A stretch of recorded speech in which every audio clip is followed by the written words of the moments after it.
afternoon to everybody. And let me start by thanking the organizers, Financial Express and Central Square Foundation for putting this event together. I think this is the last session of the day before lunch. We'll try and make it engaging and exciting for all of you.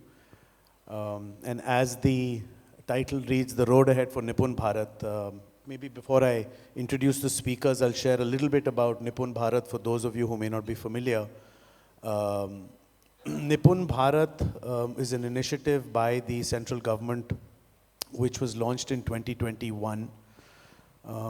Essentially, it is the universalization of foundational literacy and numeracy across the country, which in layman's terms means that how do we get children in grades 1, 2, and 3 to be literate in their mother tongue and numerate. It's been very well articulated, it's been very well scripted as a mission. It very much goes in line with what the NEP 2020 had said a year prior to that, where even the Honorable Prime Minister went on to say that if within the NEP we do not achieve foundational literacy and numeracy across all our schools, then the rest of NEP is meaningless. In essence, saying that if our children aren't able to read and do basic math by the age of 8 years or by the end of grade 3, then they're not really going to be able to learn in school. The gaps will be so wide and so difficult for us to cover that the rest of education will just become a game of catch-up. What I do want to share is that I think over the last 4 years we've made a lot of progress. And maybe I'll just share a few numbers.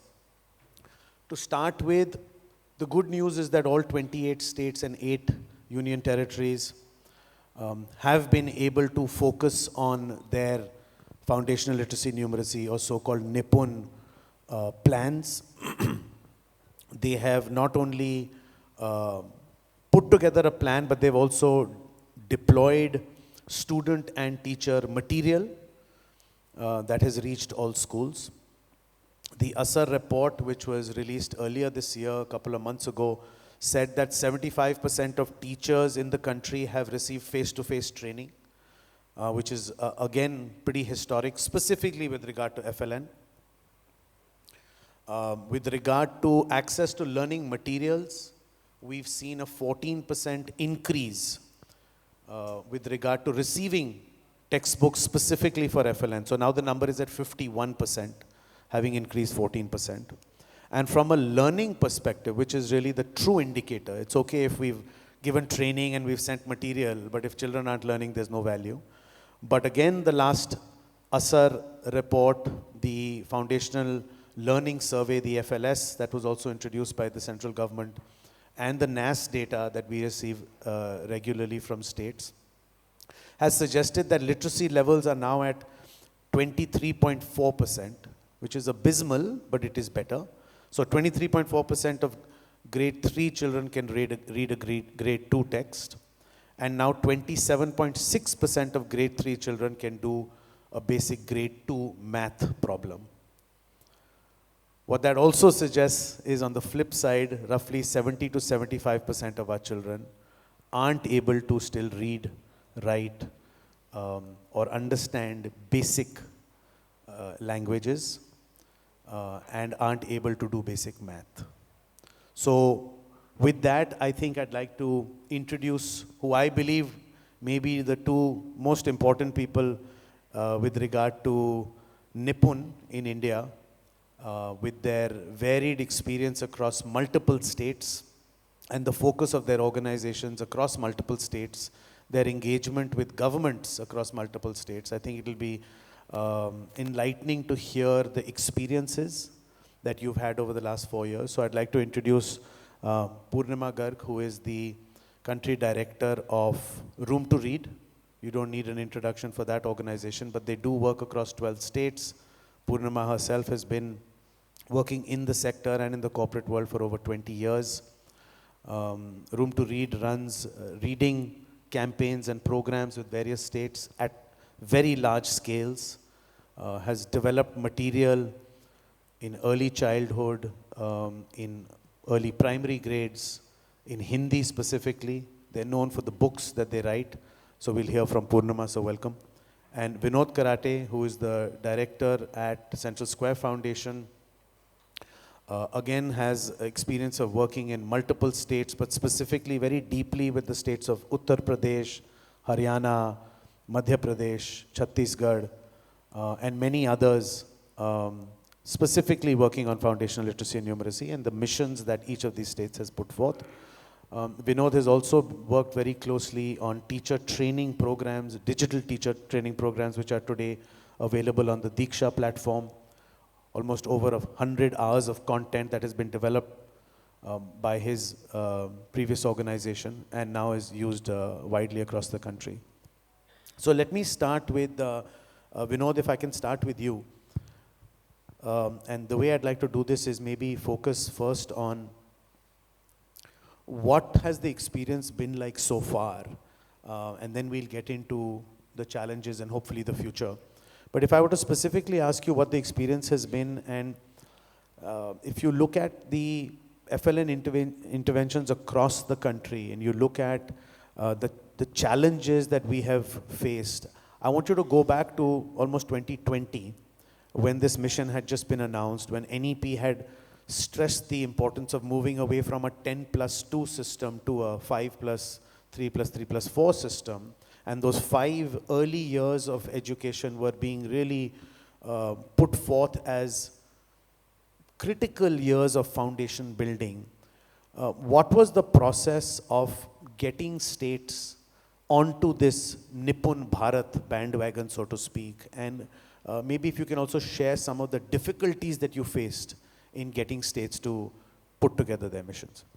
No, thanks, Amitav, for that context. I think, as a panel, we should understand that we still are in the crisis, right? Children are not still able to pick up foundational literacy and numeracy skills as they cross grade 3 and 5. Having said that, kudos to the government and the new education policy, which almost in a very counterintuitive way. It's quite intuitive to worry about grade 12th and grade 10th and higher education. But they really spelt out very, very clearly that out of the 10 agendas, the number 1 agenda is that the mission and the FLN mission. So that way, I think it's been remarkable. It's not just lip service and announcing a mission, but actually backing the mission with appropriate amount of funding.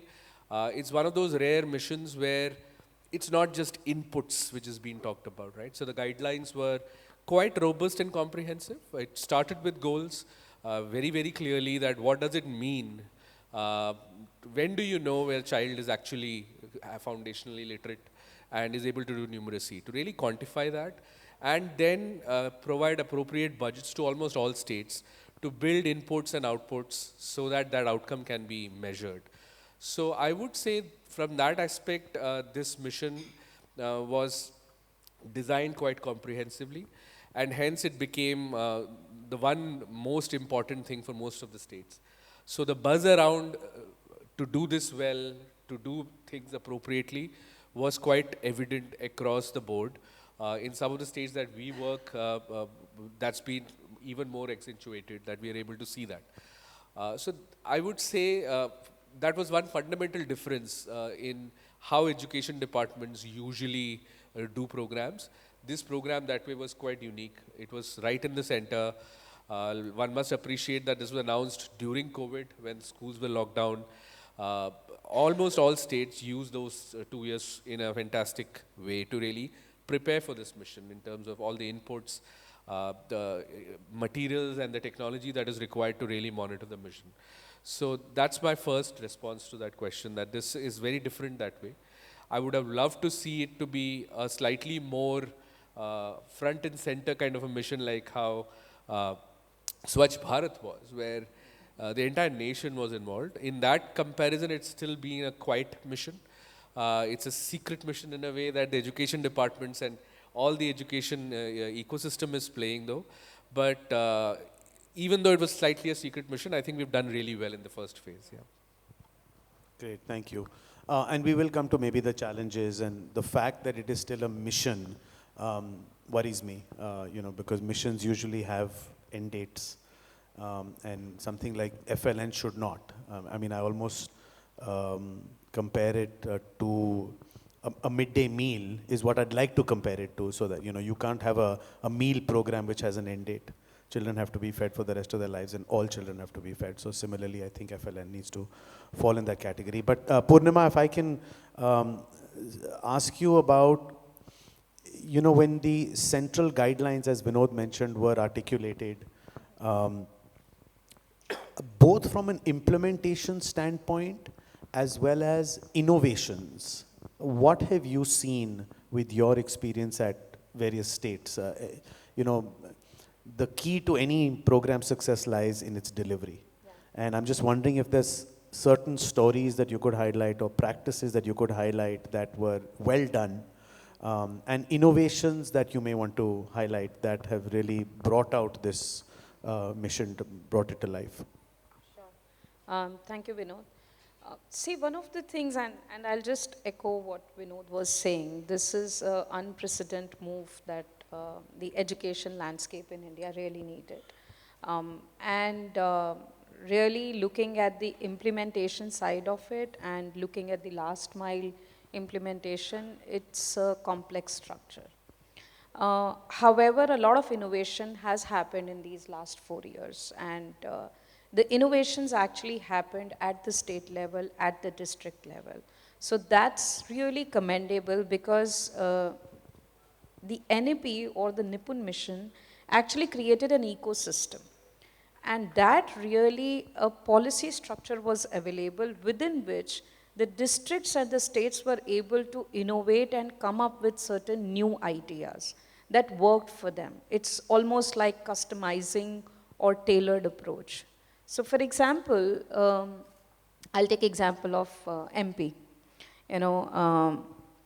MP did a beautiful job of co-creation of children's literature to make sure that children are actually learning in early years. And they really were able to articulate that from the actual goal of NEP. Similarly, if you look at some of the data systems that were established, say in Uttarakhand, there's an app called Pragati app, which was, formed in collaboration with Room to Read, but now it is a classroom observation tool in so many senses, which kind of, now it caters to 40,000 teachers' data, state-level teachers' data into the entire state-level assessment.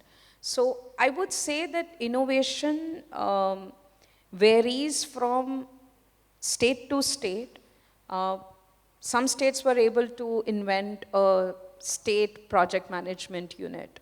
They really wanted technical expertise to be able to really run the project management unit, because governments were also at that moment clueless. Vinod talked about the appropriate funds that were allocated to the mission. So each state got its funds, but they didn't know how to run with it. And states were more open in terms of collaborating with the CSOs, with the technical partners, to be able to take it forward. So I would say, each state, we can pick up each state, they have really advanced on FLN in some or the other way, some on assessment, some on curriculum, some on teachers training. So, but at the same point in time, two that stands out for me, MP, because of the children's literature work that they co-developed, and all the material was actually distributed by the government in all 80,000 schools in MP. So which is, to me, a great thing to be owned by government. Vinod, I'm aware that your work in Madhya Pradesh, Haryana, UP, there was some very interesting, staying on the theme of innovation, some very interesting recommendations that you made to the states, which not only were well received, but are being implemented. If I were to take the example of the fellowships program that you are running in Madhya Pradesh, or the DPMU model that you had now institutionalized in UP. If you want to just share a little bit about these more novel approaches to delivery, one is just what the experience has been in the state's receptivity to this innovation, but B, also the actual execution of it. I mean, it's easy to say that you'll deploy 52 fellows across 52 districts of Madhya Pradesh, but it's hard for them to actually be given meaningful jobs, so to speak, right? And have a meaningful role in ensuring that execution is what it's meant to be, and monitoring the execution and working with the district machinery, the DMs and the DEOs and the CEOs, Zilla Parishads and so on and so forth. So if you want to just share a little bit about those innovations in particular that you feel that maybe even other states could possibly learn from as we continue with this mission, I hope.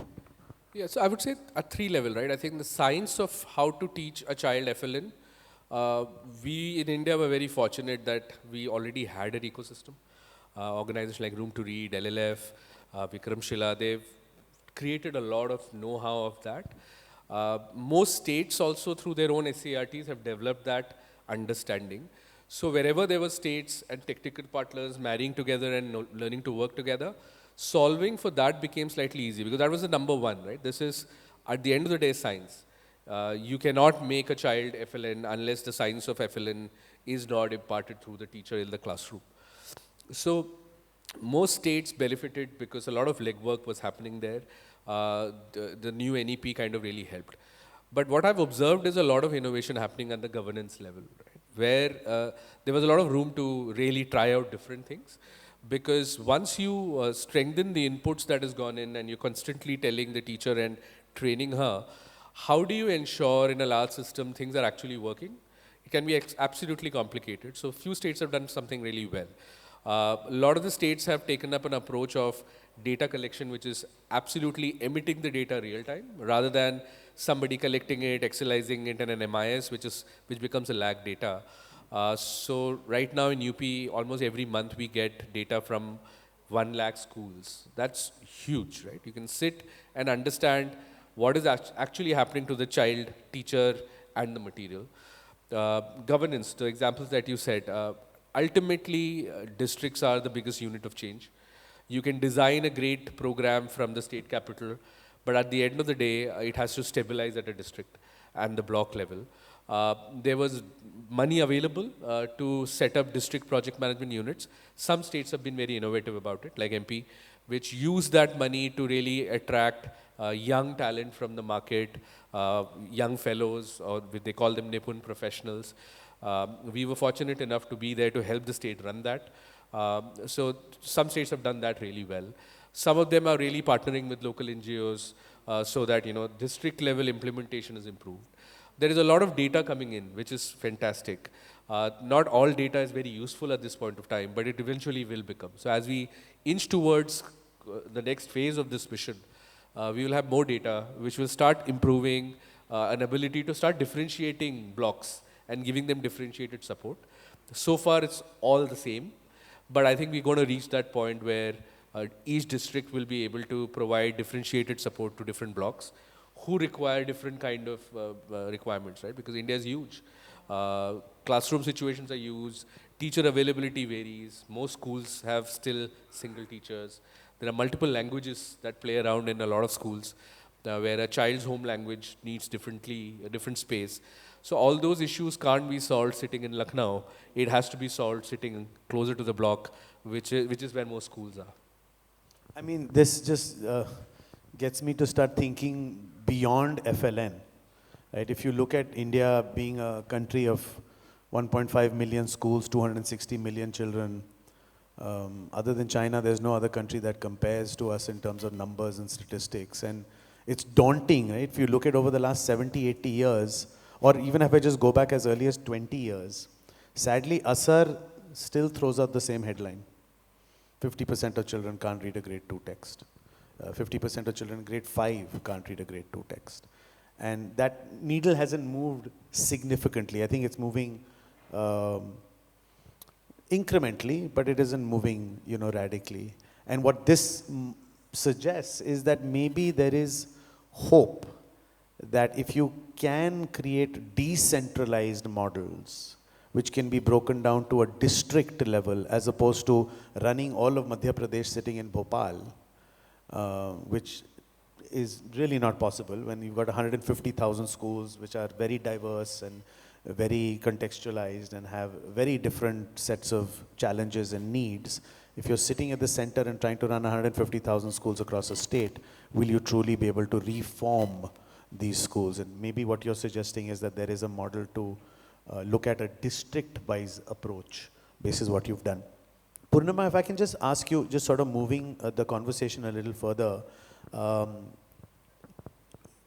let's focus on, so we've spoken about what's been done, but let's focus on what we've been able to achieve.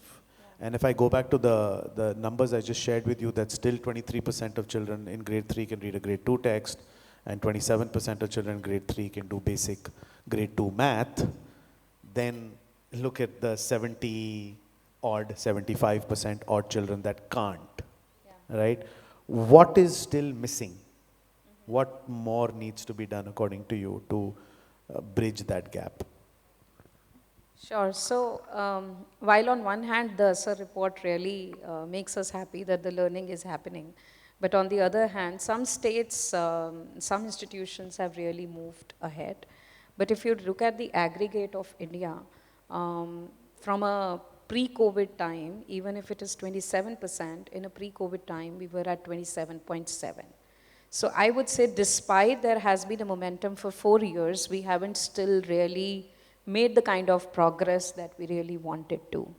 And some of the things that we will have to now look at is, we've been talking a lot about teachers' capacity building, but there is a standardized teachers training that are designed under the program, under the mission. However, do they have the right tool and the time and the capacity to really make a classroom practice change? And that's where I would like to bring in the focus that there has to be a specific investment made on teachers' professional development.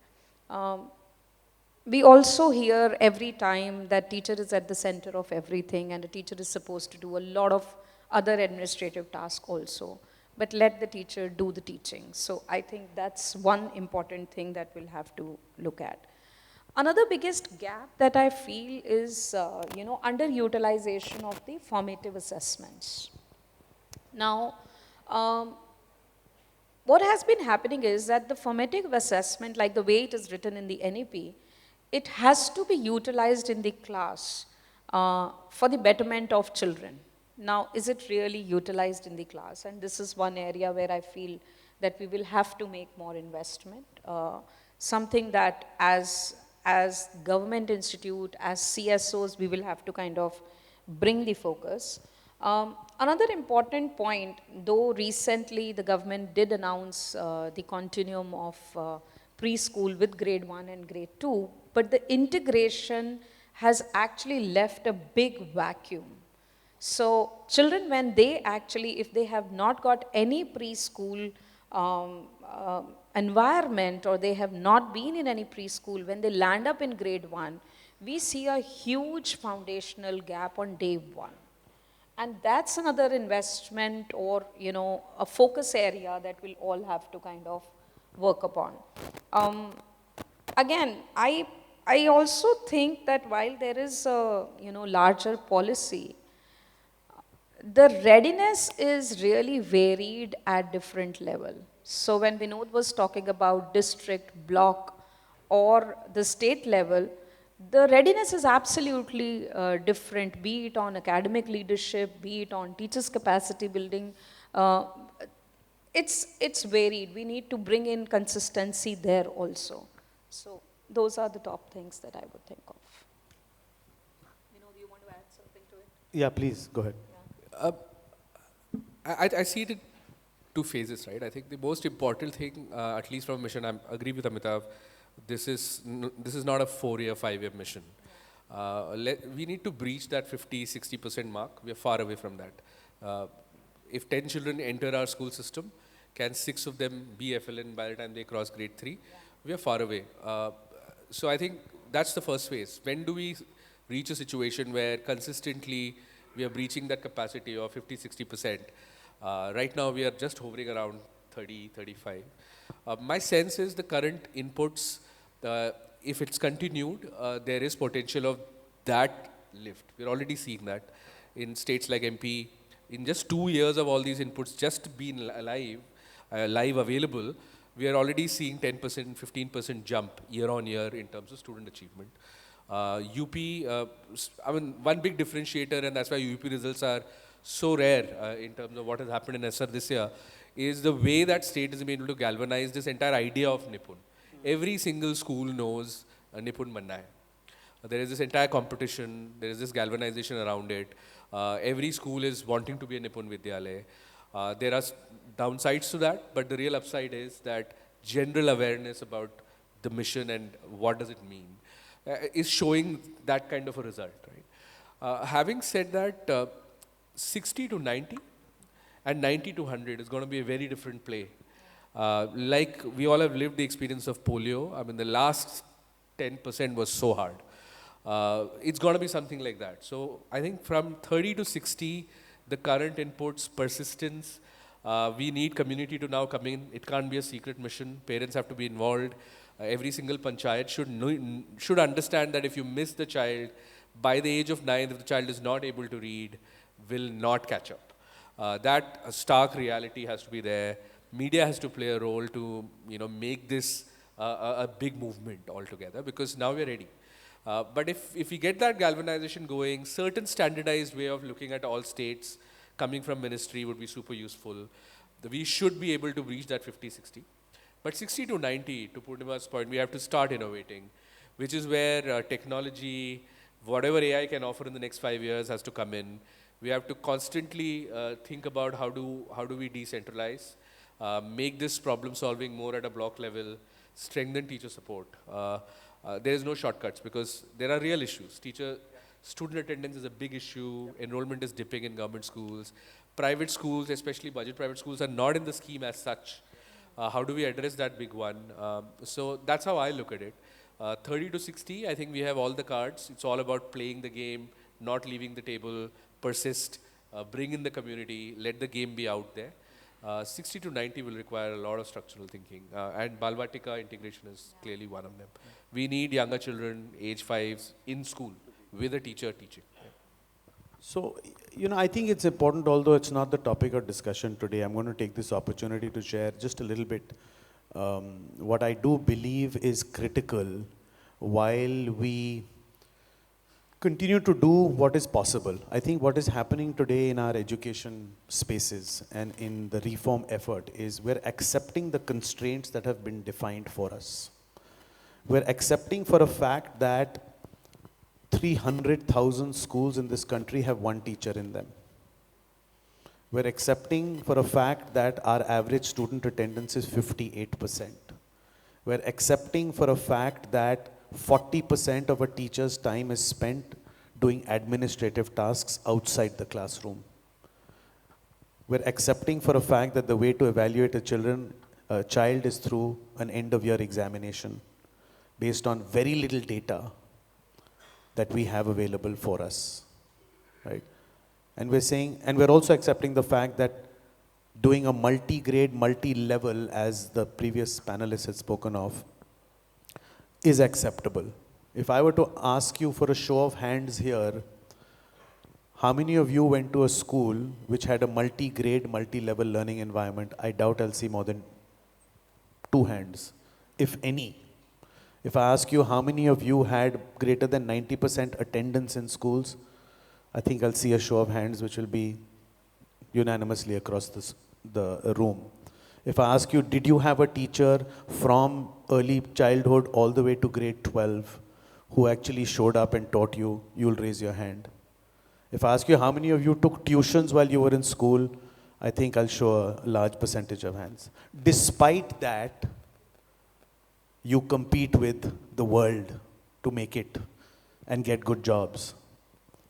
The point I'm trying to make is that we are living in a world where we've accepted these constraints, and what's the best we can do given these constraints. And I think that's what both of you have articulated, that these are the innovations and we can bring in technology and we can bring in AI and we can train our teachers. But the reality on the ground is abysmal.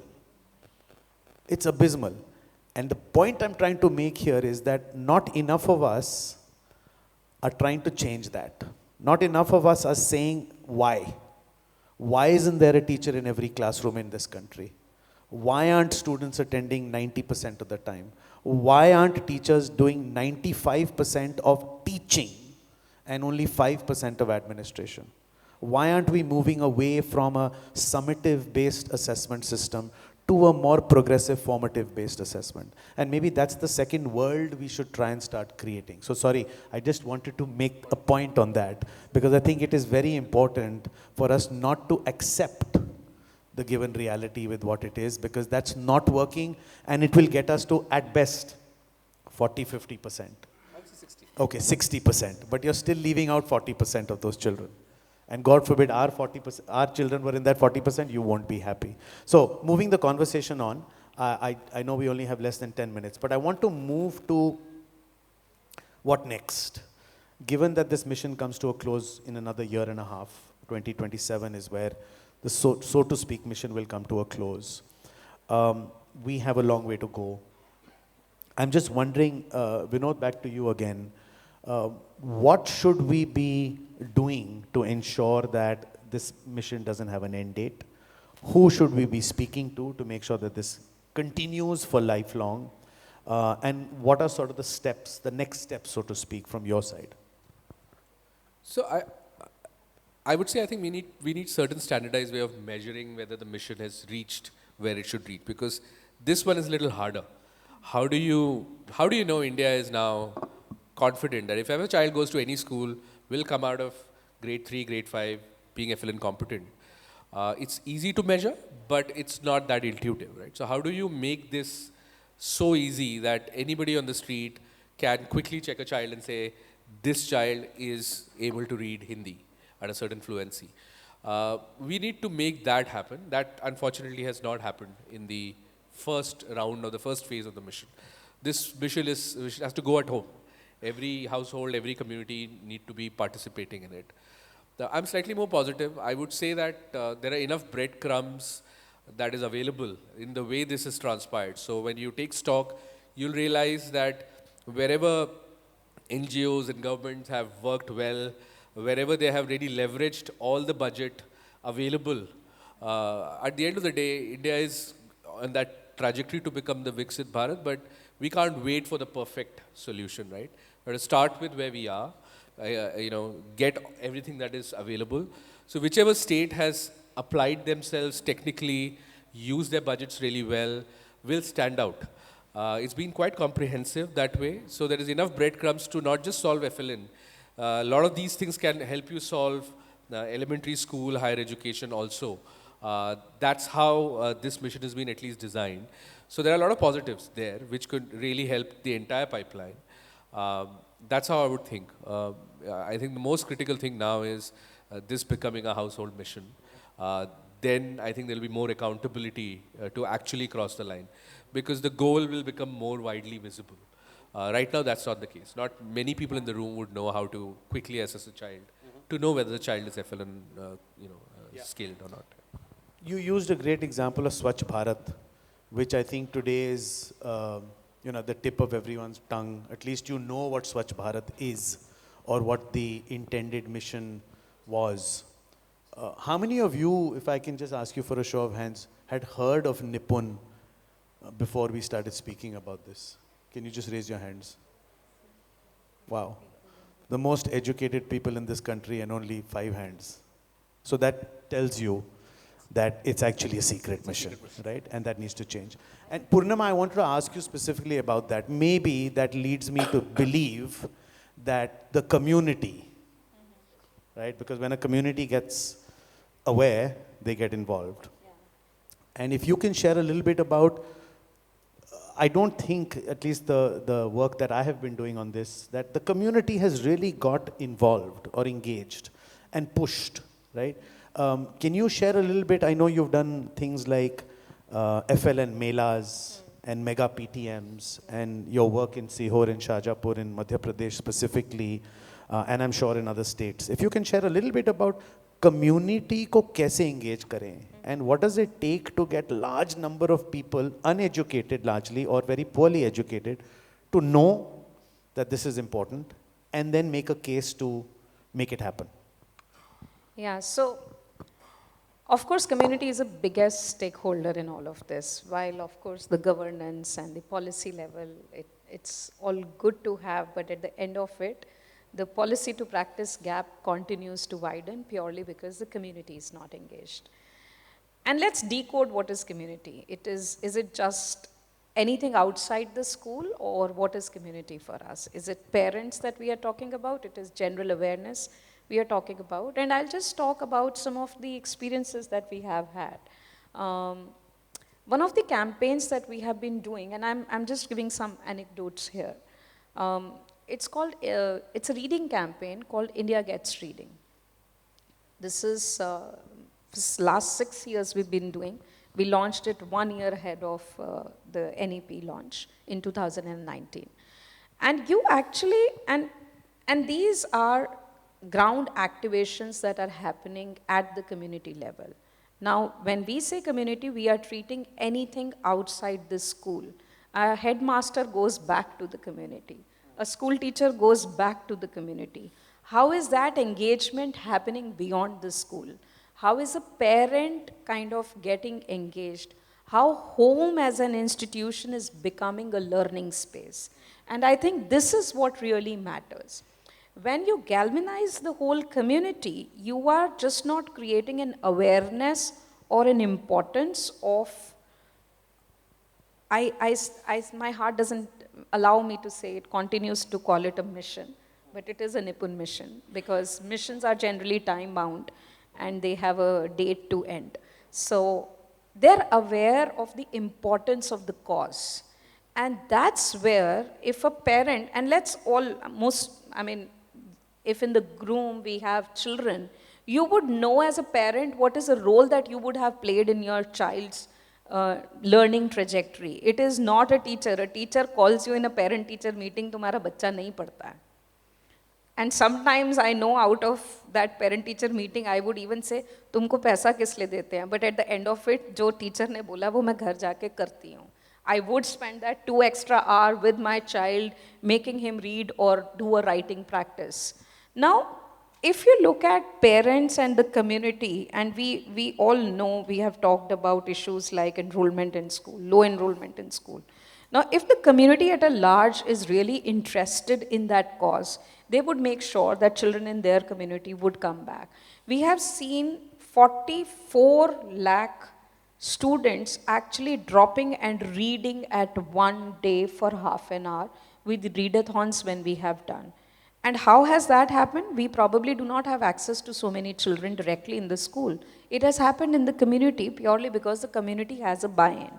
And I think buy-in is very, very important aspect of the work that we do. Because it's not a partnership just between the CSOs or the government. To me, it's a tri-party. It's a government. They have created a conducive policy environment. But CSOs plays a crucial role, of course, given the kind of technical expertise, the speed, the contextualization we can bring in. The community has the masses with them. They are the real players, I would say. So it's a tri-party agreement we will all have to kind of give in into, have to have a buy-in to really make that movement successful. And community for us has been a biggest player, I would say. From home as a learning space to reading campaigns, to our, other work that we have done, be it parent calendar in Jharkhand, wherein, we have given a calendar for 365 days. There was one single activity that a parent had to do. And we know the parent is not a well-educated or a literate parent. So they would come back and do a small activity, which is really helping children. Great. So. I know we are almost out of time and I would like to open it up to the floor. But before I do, instead of parting thoughts or closing thoughts, if you had to influence the folks at Financial Express to put out a headline tomorrow morning, what should that headline read? which the entire country and maybe the world will read? What should it say? I didn't mean to put you on the spot. Yeah, so I'm on the spot right now. It has to be provocative, right? Like, can we get 90% children to read by grade 3 with a question mark in red because it's financial expense? Yeah. I would say, transformation in education by institutionalizing FLN. Okay. Lovely. I'm going to give it a shot as well. 7 out of 10 children in this country cannot read this headline. Yes. Let's change that. Right? Okay, we've got 21 seconds. So if there's any question, burning question, please speak now. Otherwise, maybe we can do it over lunch. We do have time for one question. I'm allowed to go 1 minute over, I'm sure. Yes. Quick question to Poornima. You spoke of community here, right? What are your thoughts around using community as a service delivery platform, right? Because we see that in other sectors. We see that in health, we see that in sanitation, etc. But in education, has that ever been explored? Just would love to hear from you. I have mixed thoughts on this, honestly. While community can be used as a service platform, but teaching is a serious business. Education is a serious business. We talk about teacher being trained, but still not able to make a classroom practice change. So how can we really expect the community to be able to deliver something very structured? While I think the whole idea is that community needs to be galvanized. Where is a question? You have to identify those low-hanging fruits. It could be a culture of storytelling. It could be, how are you making sure that there could be stories around creating a numeracy solution or a problem solution kind of a thing. But I think a structured approach requires a very well capacitated service partner to be able to do that. So you'll have to always find low-hanging fruits. It has to be a balancing act. As I'm saying, it's a partnership. While you can't do it alone, but the partnership has to happen, and those pockets need to be identified. Vinod, would you like to share any thoughts on maybe the work that Rocket Learning is doing and working directly with community? I mean, similar to what Poornima said, I think we have to understand it's a right to education, right? It's no longer community's responsibility, it's the country's responsibility to ensure that every child gets education. So it is something that has to be done in a structured manner in a school with a teacher who's trained. How does community play a role in making that better with people, individuals, NGOs, technology? That's a different game. But we don't have to prove that all children can learn. That was the need in 90s, where communities had to come, create schools, and show to the world that even the most tribal child can do math. We've crossed that as a country. I mean, we are sitting in, after 2008, we've crossed that. Every child will learn in this country. It's right to education. It's government's responsibility. So the role of community is now very different. Compared to other things, the examples that you said, it's still not a right. Access to sanitation is still not a right.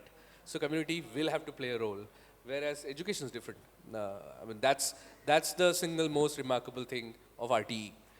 It's no longer we can't leave it to community.